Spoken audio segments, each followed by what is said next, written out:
Hi everyone, welcome back to my channel Shashi World. So అదే రోజు సాయంత్రం నేను పాండిచేరికి ట్రైన్ జర్నీ అయితే స్టార్ట్ అయ్యాను. కానీ నా ప్రయాణం ఎలా జరుగుతుందని అస్సలు అనుకోలేదు. నేను లేట్ చేయకుండా వీడియోలోకి అయితే వెళ్దాం. ఇంకా సో రైల్వే స్టేషన్కి అయితే రీచ్ అయ్యాను, కానీ నా టికెట్ అయితే అసలు కన్ఫర్మ్ కాలేదు. అయినా వెళ్ళాలి అనిపించింది.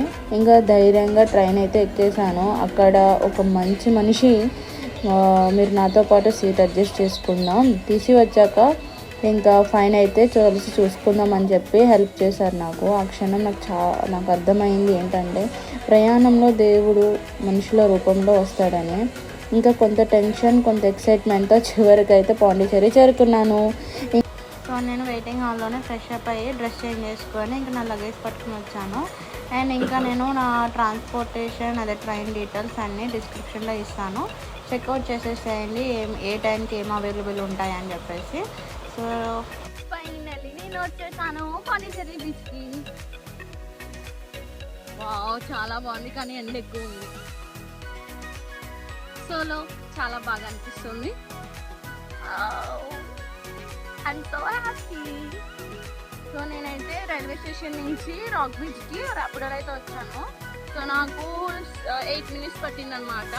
సో ర్యాపిడోనే ప్రిఫర్ చేసుకోండి. సింగిల్ జర్నీ అయితే, సింగిల్ సోలో అయితే ఇది 40 rupees అంతే. So this is rock beach.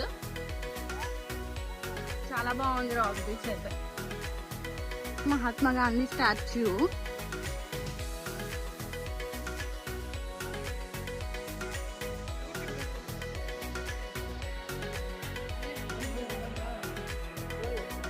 Old light house.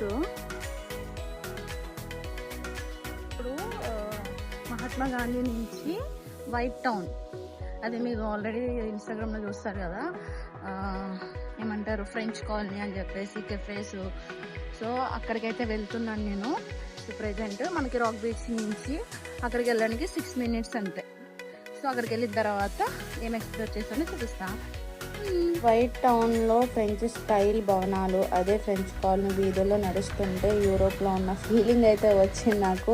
నా మాటలు అయితే చెప్పలేను, అంత బాగుంది. అండ్ క్యూట్ కెఫే దగ్గర మంచి మంచి పిక్చర్స్ అయితే తీసుకున్నా. ఇంకా ఫుడ్ విషయంలో అయితే నేను ట్రై చేసిన సురుగురు రెస్టారెంట్ చాలా బాగుంది. And taste, quality and price అన్నీ సూపర్.